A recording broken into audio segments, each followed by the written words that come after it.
Coucou tout le monde, ici Tata Nexia pour une vidéo Tata vous thème écriture, dans le ton en plus dans la saison. Nous sommes en hiver, ok, c'est pas encore le 21 décembre, mais vous voyez un petit peu le topo. Et d'avance aussi, ne pensez pas qu'avec un sujet comme comment écrire une histoire justement de Noël, c'est égal aux romances ou aussi aux livres jeunesse. Non, non, non, non, non, ce serait très réducteur de penser à ça, ou en tout cas de ne penser qu'à ça. On va décortiquer tout ça et en attendant, n'hivernez-moi pas ce générique.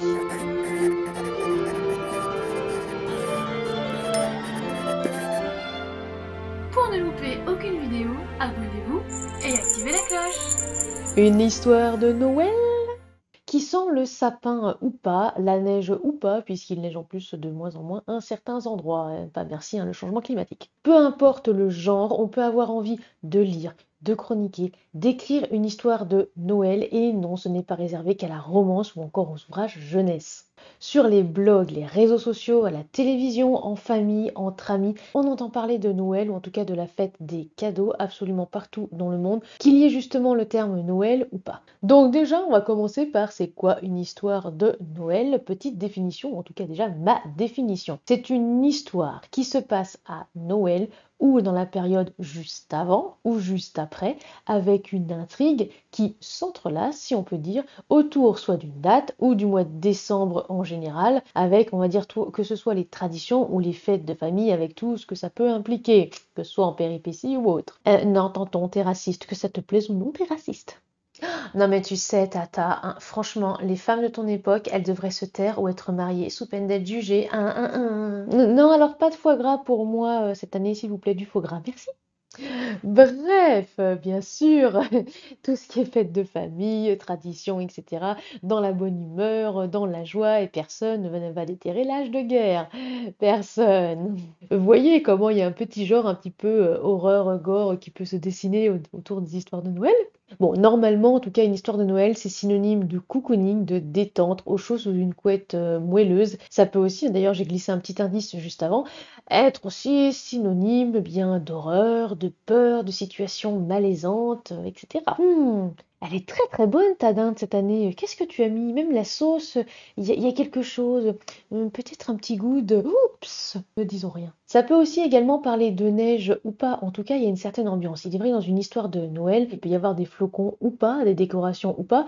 Certaines villes, par exemple, peuvent être éclairées aux alentours de Noël et d'autres, non, elles sont dans la pénombre.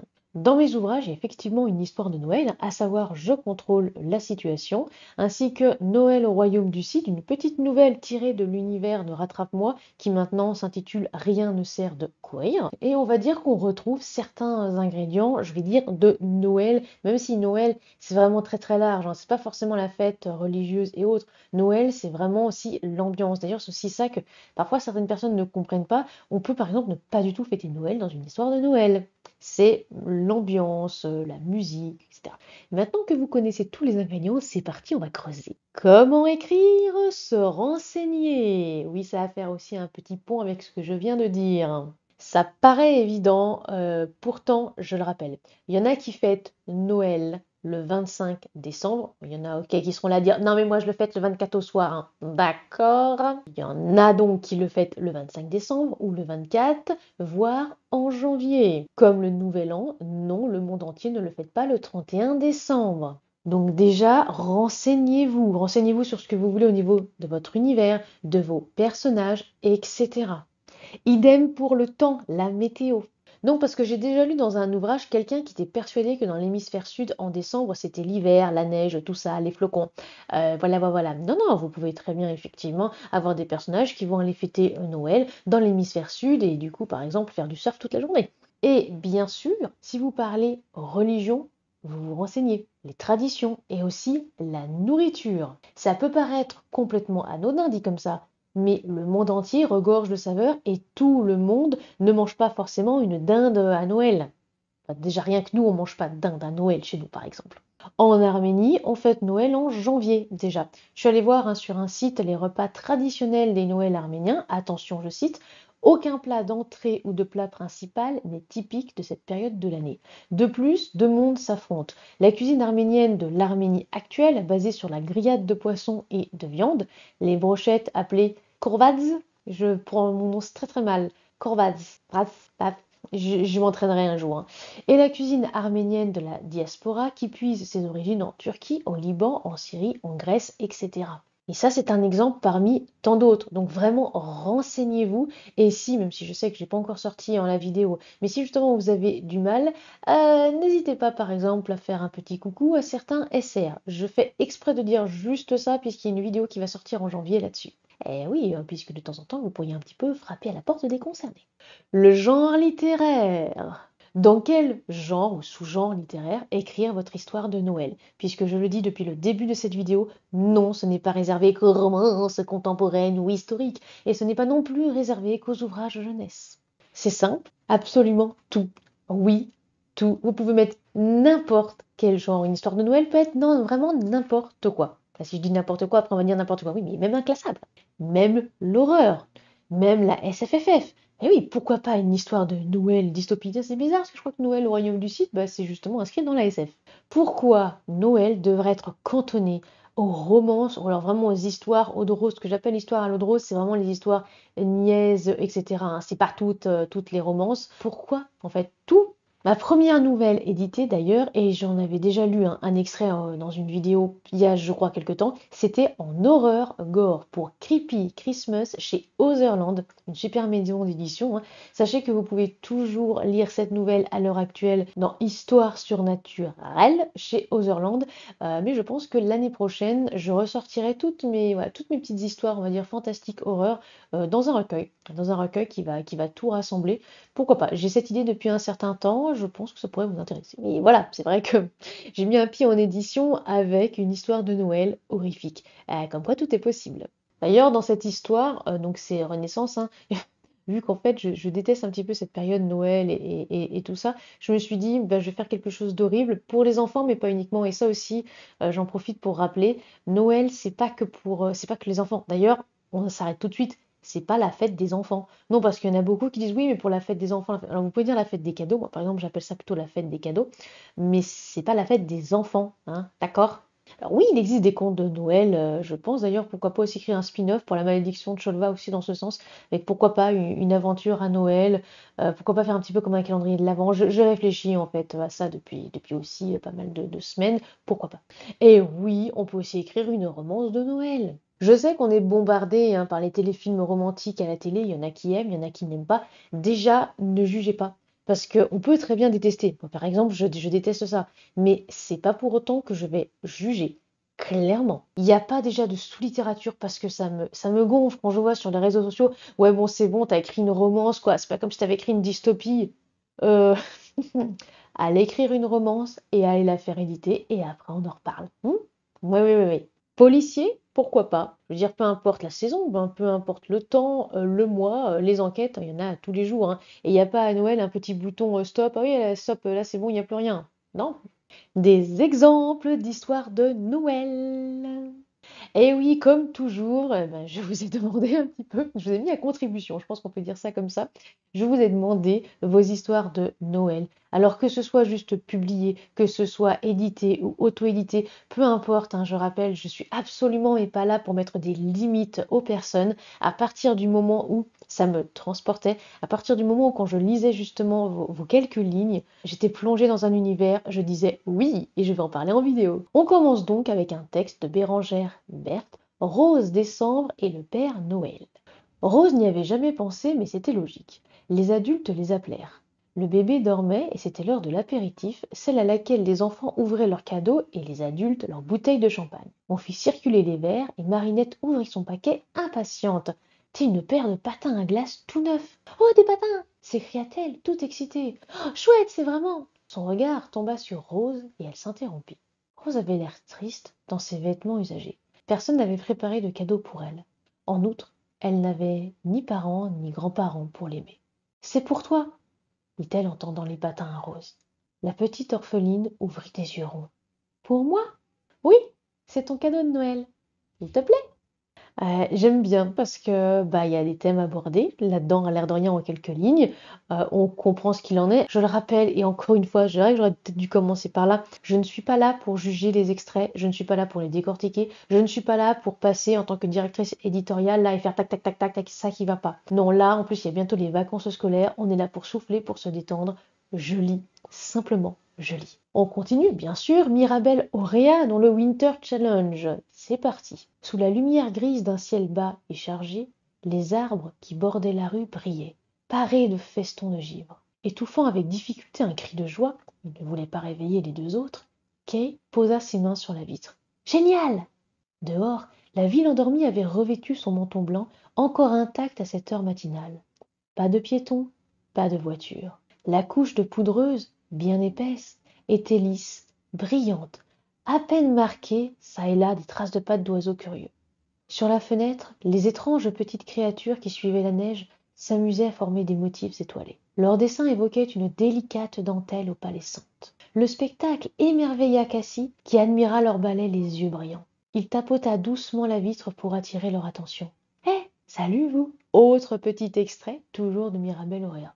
Dehors, la ville se réveillait lentement. Avec prudence, des piétons commencèrent à émerger des immeubles voisins, surpris par le changement de décor. Ils s'aventuraient sur le tapis de neige, un pas après l'autre, par crainte du givre qui pouvait se cacher en dessous. De rares voitures se hasardaient sur la route, mais Cassie savait que la circulation ne serait pas dense tant que les employés de la voirie ne seraient pas passés. Il devait dégager les grands axes en priorité. Son petit coin de poudreuse resterait intact pour quelque temps encore. Leur rue n'était pas très fréquentée, trop loin des accès à la voie rapide Joe Mimaglio pour être déneigée dans les premières. Kay rit doucement, puis ouvrit avec précaution l'une des fenêtres pour se pencher. L'air glacé le cueillit. Il l'inspira profondément. Et un petit dernier, allez, parce que tant qu'à faire, hein, justement, elle était un petit peu lancée. Kay regardait la pièce où ils étaient avec de grands yeux émerveillés. Si leur appartement ressemblait à ce qu'il voyait quand il regardait par sa fenêtre chez lui, à l'époque où il vivait à la Nouvelle-Orléans, la maison de Lochlen, ressemblait à ce qu'il imaginait être Noël dans une vraie famille.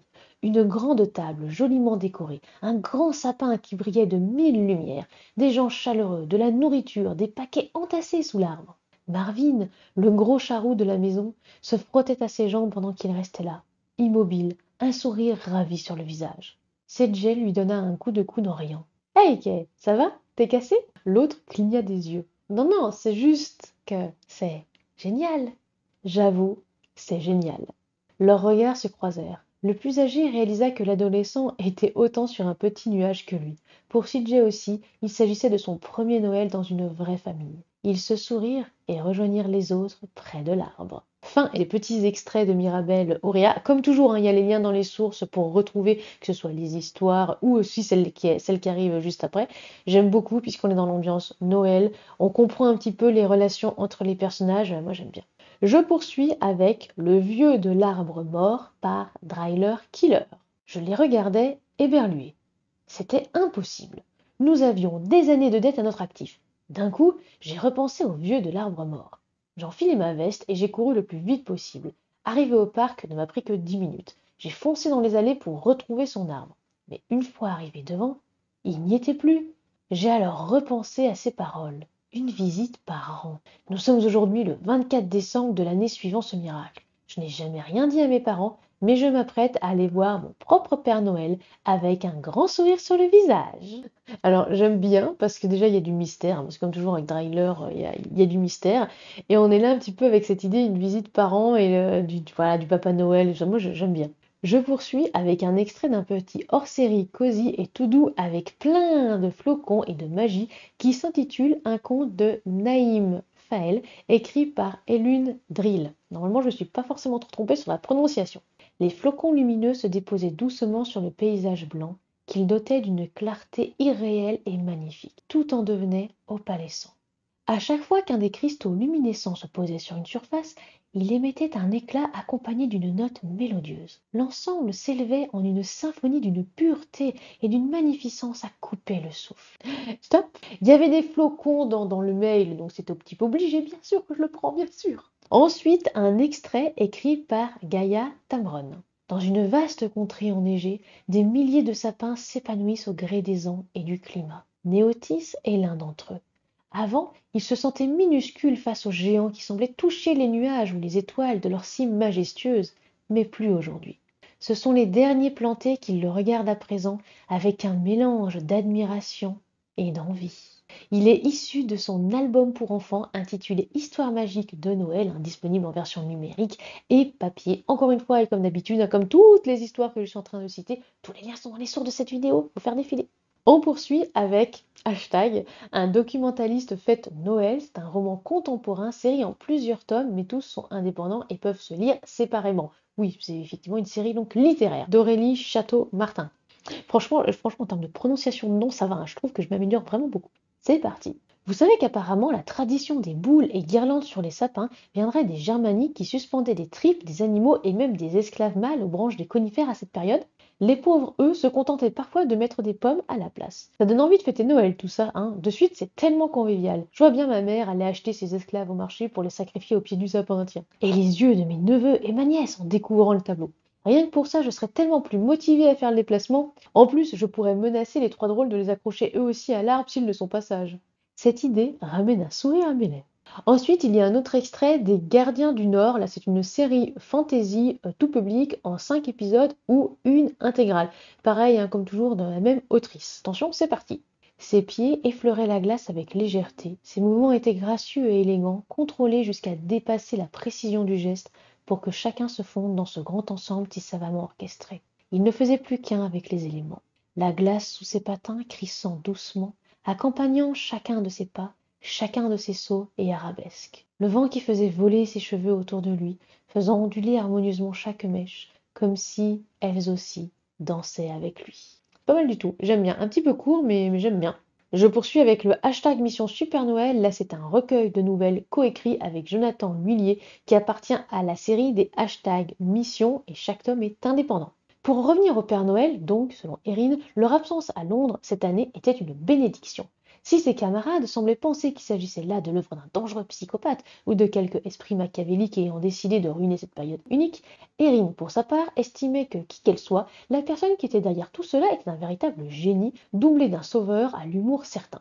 Après tout, si les Pères Noël paraissaient avoir disparu, ils avaient, d'une manière qui semblait peu fortuite, été remplacés petit à petit par des myriades de gens costumés en super-héros. Ça m'a un petit peu titillé l'imagination là, la curiosité aussi. Ensuite, un extrait d'Ansel et la maison de pain d'épices. Là, c'est une novella en cours de réécriture pour en faire un petit roman, mais sachez que la novella est disponible en numérique sur Amazon pour le moment. Oui, toujours la même autrice, ne vous inquiétez pas, après il y a un dernier extrait d'une autre personne. Il écoutait alors le silence, peuplé de quelques rares chants d'oiseaux des bois et des crissements des sabots de chenilles s'enfonçant dans la couche épaisse qui recouvrait le sol. Parfois, un arbre semblait s'ébrouer, repoussant l'épaisseur cristalline qui alourdissait ses branches, et c'était alors une rafale de neige qui s'écrasait à terre à grand fracas. Fin de citation pour effectivement cette autrice qui est très prolifique, Aurélie Château-Martin, donc pourquoi pas mettre plusieurs extraits, c'est un petit peu comme Mirabel Lauréat. J'accepte, au début j'avais effectivement donné qu'un extrait, mais vu qu'il y a peu de personnes qui sont venues me proposer leur extrait, alors il n'y en a qu'un que j'ai refusé parce que clairement je trouvais que ça n'allait pas, ça ne me transportait pas. Les autres, effectivement, je les ai tous acceptés. Donc dernier extrait par Elle Sauboiselle au Café des auteurs. Ah, un lundi tel que je les aime. Un froid sec qui vous saisit dès que l'on pointe le nez dehors. Dans le centre-ville, la brume matinale peine à se lever. Je souris dans mon écharpe, mes mains gantées se resserrent sur ma sacoche ordinateur portable. Enfin, j'entre dans mon café favori. Je passe ma commande habituelle après les salutations amicales avec le patron. Il ne se passe pas une journée d'ouverture où je ne suis pas là, c'est dire s'il me connaît. Je m'installe, ouvre mon matériel et consulte l'horloge. La course commence. Bon, c'est publié nulle part pour le moment, mais j'ai bien aimé en tout cas cet extrait. Et peut-être en plus que ça vous a inspiré, puisque là, il y a pas mal de genres qui ont défilé. Comme quoi, il n'y a pas que de la romance ou des livres jeunesse. En bref, se renseigner est primordial. Ah oui, je vais insister là-dessus. Avant toute chose, informez-vous. Et rappelez-vous, si vous écrivez par exemple une histoire de Noël, peut-être dans les traditions, est-ce que c'est par rapport à un personnage, à votre univers? Est-ce que ce n'est qu'un prétexte? Parce que finalement, si justement on oublie tout ça, est-ce que cette histoire aurait pu être au printemps, en automne? Pourquoi justement vous avez envie d'écrire une histoire de Noël? Posez-vous la question. Pour les ventes, n'oubliez pas que si c'est pour cela, ce sera très éphémère, puisque bah, tout ce qui est la période de Noël, bah, souvent oui, ça commence après Halloween, c'est-à-dire on va dire à peu près mi-novembre. Mi-novembre, voilà, jusqu'à à peu près, allez, on peut dire quand même jusqu'à mi-janvier, ça peut bien vendre, et puis après, bah, tout de suite on va dire non, mais l'histoire de Noël, oh Noël c'est passé, hein. Oui, bon, ça revient après tous les ans, c'est vrai, c'est l'avantage. Peu importe le genre, écrivez l'histoire de Noël que vous voulez, que vous avez envie de lire, que vous avez eu envie de lire, que vous avez envie d'écrire. Je l'ai vu aussi hein, d'ailleurs sur mon Discord. C'est pas forcément qu'ils se mettent la pression, mais des personnes qui par exemple soit associent histoire de Noël forcément à romance ou jeunesse et qui bah donc se disent non mais je vois pas pourquoi j'écrirais une histoire et autres. Et ce que j'ai adoré cette année, c'est que Dryler Killer a mis sur son site internet, je sais plus si je l'ai mis dans les sources, mais de toute façon elle va regarder mes vidéos, donc au pire, elle pourra mettre un lien. Alors pas tout de suite hein, dans les commentaires, hein, en deuxième commentaire, parce que sinon le bot YouTube n'aime pas trop. Il y a Lancelot qui a écrit pas mal d'histoires on va dire de Noël, en tout cas de la période de Noël, pour un petit calendrier de l'Avent. Sur son site, c'est vrai que c'est pas mal du tout. Et notre très cher Dryler, et ça je peux effectivement vous le faire défiler, sur Instagram tous les jours pour attendre justement Noël. Alors soit vous avez le droit à un petit jeu, un petit, comment on appelle ça? Des rébus, pour justement découvrir soit le titre d'un film connu ou autre, ou aussi des petites, j'appelle ça des petites histoires horrifiques, blagueuses. Voilà, parce qu'il y a quand même pas mal d'humour. J'adore l'humour, donc vraiment merci beaucoup Dryler. Moi j'adore te lire au fur et à mesure justement des jours.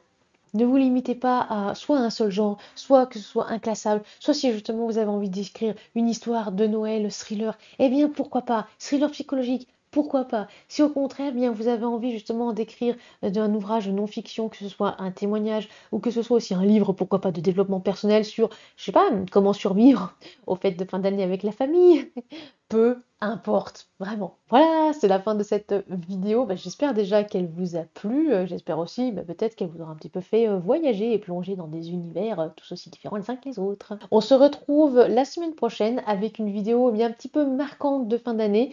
Ça faisait longtemps. Je vous en dis pas plus. Sachez néanmoins que le mercredi, donc à savoir le mercredi, je crois que c'est le 3 janvier. Il n'y aura pas de vidéo parce que ce sera la semaine de vacances du monteur et que j'aurai pas mal de boulot de mon côté. Et donc je récapépète, comme on dit, il y a bien une vidéo la semaine prochaine, à savoir le 27, et il y en aura une le 10 janvier, mais pas le 3 janvier. Je vous embrasse fort et j'espère que vous passerez une très bonne, alors soit fin d'année, en tout cas peut-être si vous voyez vos amis, votre entourage, votre famille, en espérant que tout se passe bien pour vous. Si vous voulez nous soutenir financièrement parlant, rendez-vous sur la page Tatanexua, sur les plateformes Tipeee, Ko-fi ou aussi KissKissBankBank. N'oubliez pas de vous abonner, de lâcher un like, un commentaire et de partager cette vidéo, ça nous fera très plaisir et ça nous aide au niveau algorithme. A très bientôt et soignez votre plume.